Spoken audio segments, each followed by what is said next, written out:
नमस्कार, स्वागत है आपका गंगानगर प्रताप न्यूज में।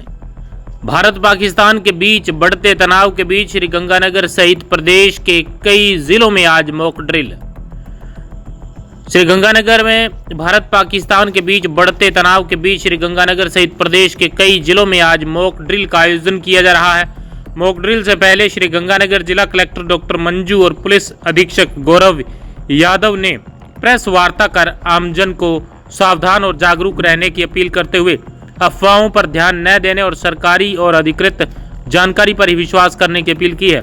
जिला प्रशासन के द्वारा मॉक ड्रिल के साथ ही अन्य सशस्त्र बलों की आवाजाही की फोटो वीडियो नहीं करने के साथ ही मॉक ड्रिल और ब्लैकआउट से पहले अपने सभी आवश्यक इंतजाम करके रखने की अपील की है।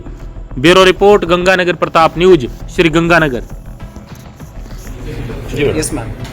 वर्तमान हालात में जैसे कि आप सभी को विदित है, ऑपरेशन सिंदूर जो कल रात को हुआ है उसमें आपको और हमें बहुत ही एज ए इंडियन बहुत गर्व महसूस हो रहा है। और हम लोगों ने प्रेस कॉन्फ्रेंस इसलिए की है कि आज हम लोग एक मॉक ड्रिल कर रहे हैं और एक ब्लैकआउट की प्रैक्टिस कर रहे हैं कि कोई भी एयर रेड होती है तो हमें किस तरह से रिएक्ट करना है। तो उसके जो भी हमें आप लोगों से और जो भी सिविलियन से जो हमारी एक्सपेक्टेशन है उसके बारे में हम बताना चाहते हैं कि जो मॉक ड्रिल होगी और जो ब्लैकआउट होगा उसमें हमारे गंगानगर जिले में हम सायरन बजाएंगे। तो जो इनिशियल सायरन होगा वो लंबे टाइम के लिए होगा, 2-3 मिनट के लिए होगा, लगातार होगा। तो उसमें हमें क्या करना है कि हम जहाँ पे भी हैं लाइट बंद कर देनी है, पर्दे गिराने हैं, सुरक्षित जगह पे जाना है, अगर दूसरी तीसरी मंजिल पे हैं तो नीचे जाना है और सेफ रहना है, बाहर निकल के नहीं देखना है, ये हमें करना है। और जो जनरेटर है या फिर इससे इन्वर्टर से जो भी लाइट है उसको ऑफ करना है, कोई भी प्रतिष्ठान है उसकी लाइटें ऑफ करना है, अगर रोड पे जा रहे हैं तो गाड़ी साइड में करके लाइट ऑफ करनी है। तो ये हम लोग प्रैक्टिस कर रहे हैं। मॉक ड्रिल के लिए हम एक सिचुएशन क्रिएट करेंगे एक जगह पे, जहाँ 2 जगह पे हम कर रहे हैं, सूरतगढ़ और गंगानगर में, जिसमें हम पूरा हमारा जो सिविल डिफेंस है और जो हमारी टीम है, रेस्क्यू टीम्स है, उनका रिस्पांस देखेंगे कि उनका कुछ भी कैजुअलिटी होती है तो उनका क्या रिस्पांस रहता है। तो उसमें मैं आपसे ये अपील करना चाहती हूँ कि एक जिम्मेदार नागरिक और जिम्मेदार पत्रकार होने के नाते, और हम क्योंकि बॉर्डर डिस्ट्रिक्ट में है तो हमें किसी भी प्रकार की सेंसिटिव इंफॉर्मेशन कहीं पे भी मॉक ड्रिल के रिगार्डिंग हो या फिर हमारे आर्म फोर्सेस के मूवमेंट के रिगार्डिंग हो, वो हमें शेयर नहीं करनी है। और हमारे लिए हमारी फोर्सेस पूरी तरह से इस सिचुएशन को लेके अलर्ट है और पूरी वेल इक्विप्ड है। किसी भी प्रकार का पैनिक, कोई भी युद्ध का या किसी भी प्रकार का पैनिक हमें करने की ज़रूरत नहीं है। तो आप लोगों से मैं यही रिक्वेस्ट करती हूँ कि हम इसमें पूरा सहयोग करें। Thank you ma'am. जैसे ही बचता है, सर्वप्रथम सभी लोग अपने अपने घरों की लाइट बंद करेंगे, पर्दे लगाएंगे। किसी भी तरीके की यदि टॉर्च या इन्वर्टर या जनरेटर इसकी वजह से लाइट जल रही है तो ये सुनिश्चित करेंगे कि बंद रहे वो। मैं ये अपेक्षा करता हूँ कि सभी लोग इन्वर्टर और जनरेटर को ऑटो मोड पे नहीं करेंगे, जरूरत पड़ेगी तो इन्वर्टर ऑन किया जा सकता है। ऐसा नहीं है कि लाइट कटते ही अपने आप ही इन्वर्टर चलने लगे। दूसरी चीज, बहुत सारे रिलीजियस स्ट्रक्चर ऐसे होते हैं, कमर्शियल प्लेस ऐसे होते हैं जिसपे कि लाइट जली रहती है ऑल द टाइम। तो इसका विशेष ध्यान रखें कि ब्लैकआउट के समय इन जगहों की भी लाइट बंद होनी है। तो जो भी इन जगहों को ऑन करता है, जो भी रख रखाव करता है, वो ये सुनिश्चित करेगा कि ब्लैकआउट का सायरन है, रात के समय उस जगह पे कोई बंदा रखे या लाइट ऑफ करके जाए।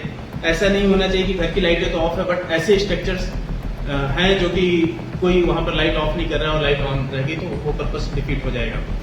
तीसरी चीज है, जो भी व्यक्ति यदि गाड़ी में मूव कर रहा है, जैसे ही सायरन उसको सुनाई देता है या उसको किसी भी स्रोत से मालूम पड़ता है, तुरंत गाड़ी साइड लगाएगा, लाइट बंद करेगा और ये सुनिश्चित करेगा कि किसी भी तरीके की रोशनी का उपयोग नहीं करे, मोबाइल का भी उपयोग नहीं करे, क्योंकि मोबाइल की लाइट भी बहुत दूर तक जाती है। जैसे ये सायरन बजता है, लाइट बंद करते हैं। यदि कोई 2-3 मंजिल की बिल्डिंग है तो कोशिश ये करें कि या तो ग्राउंड फ्लोर पे रहें, अंडरग्राउंड फ्लोर पे रहें और इकट्ठे नहीं रहेंगे। ऐसा नहीं होना चाहिए कि बाहर निकल गए और भीड़ इकट्ठी हो गई, वो पूरा पर्पस डिफीट कर देता है। यदि किसी के घर में 5 रूम है तो बेहतर है कि 5 लोग हैं तो 5 कमरे में रहें। मैं ये एग्जाम्पल दे रहा हूँ कि किस तरीके से स्टैगर्ड रहना है। ये नहीं होना चाहिए कि भाई अब बाहर रहना है, अपने को अंडरग्राउंड रहना है, एक जगह बहुत सारे लोग इकट्ठे हो गए। फिर अगर रियल सिचुएशन जैसे होती है, वैसे तो इसकी संभावना बहुत कम है और अपने जो एयर डिफेंस सिस्टम है वो बहुत ज़्यादा स्ट्रांग है, तो इसमें पैनिक करने वाली बात नहीं, परंतु ये बताना आवश्यक है यदि होता है तो मल्टीपल अटैक होता है। तो ऐसा नहीं हो जब तक नेक्स्ट सायरन नहीं सुनाई दे। जो पहला सायरन होता है लॉन्ग सायरन होता है वार्निंग का, उसके बाद एक दूसरा सायरन शॉर्ट सायरन बजता है जो कि ये कहता है कि अब सब कुछ सही है। जब तक सेकंड सायरन नहीं सुनाई दे या कोई ऑफिशियल चैनल से आपको पता नहीं चले तब तक घर के अंदर सुरक्षित ही रहना है। ये देखने बाहर नहीं आना है कि जो सायरन बजे हमारे 10 मिनट हो गए, अब बाहर चल करके देखते कि क्या हो रहा है। जैसा मैंने अभी कहा, सोशल मीडिया पे बहुत सारी चीजें चलेंगी, बहुत सारी अफवाह चलेगी, हो सकता है कई झूठी हो कई सच्ची हो, क्योंकि सोशल मीडिया के थ्रू कोशिश ये करते हैं लोग कि किसी भी तरीके से गलत चीज फैला करके लोगों में पैनिक क्रिएट किया जाए। केवल और केवल ऑफिशियल स्टेटमेंट पे हमें बिलीव करना है, इसके अलावा किसी और चीज पे बिलीव नहीं करना है जो ड्रिल के दौरान या अन्य किसी भी जो एक्टिविटी है उसके दौरान। इसी से रिलेटेड 2 पॉइंट और मैं 2-3 पॉइंट और जोड़ूंगा कि जैसे आर्मी का, एयरफोर्स का, बीएसएफ का कोई मूवमेंट होता है, कुछ भी होता है, तो उसकी कोई फोटो भी नहीं लेगा। फोटो यदि लिया गया तो उसको सर्कुलेट होने के चांसेस बन जाते हैं। तो ये आपके माध्यम से मैं सबको कहना चाहूंगा, कोई फोटो भी न ले। कोई किसी भी तरीके की इनसे रिलेटेड इंफॉर्मेशन चाहता है या सरकारी विभाग से किसी और से भी रिलेटेड, जैसे बिजली, पानी, इसकी सूचना यदि कोई व्यक्ति मांगता है फोन करके, जो कि आपको पता है कि इस व्यक्ति का मेरे पास नंबर सेव्ड नहीं है, वो अपने आप को चाहे कोई अधिकारी बता सकता है, चाहे हो सकता है मीडिया बंधुओं को भी ये कह सकता है मैं फला जगह से फोन कर रहा हूँ, किसी और जो जिस प्राइवेट ऑर्गेनाइजेशन से जुड़ा हुआ है वो फोन करके कह सकता है। बट जब तक आप उसको बहुत अच्छी तरीके से नहीं जानते हो, डबल वेरीफाई किए बगैर इस तरीके की सूचना किसी को भी नहीं देनी है।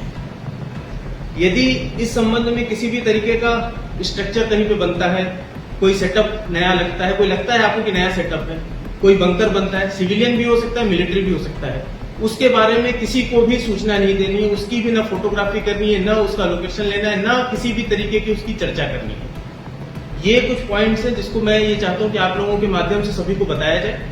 जैसा डीएम महोदया ने कहा है, सिचुएशन को एसेस कर लिया गया है, सब कुछ अंडर कंट्रोल है, किसी भी तरीके की कोई पैनिक करने की जरूरत नहीं है। हमारी जो फोर्सेस हैं वो सारे जो डिफेंस सिस्टम है उसको अलर्ट कर रखा है, किसी भी तरीके की कोई अनहोनी होने की आशंका नहीं है, परंतु हमें पूरी तरीके से तैयार होना चाहिए। इसलिए मैंने जो पॉइंट्स बताए हैं मैं ये चाहूंगा कि आपके माध्यम से आप सभी लोगों को बताएं।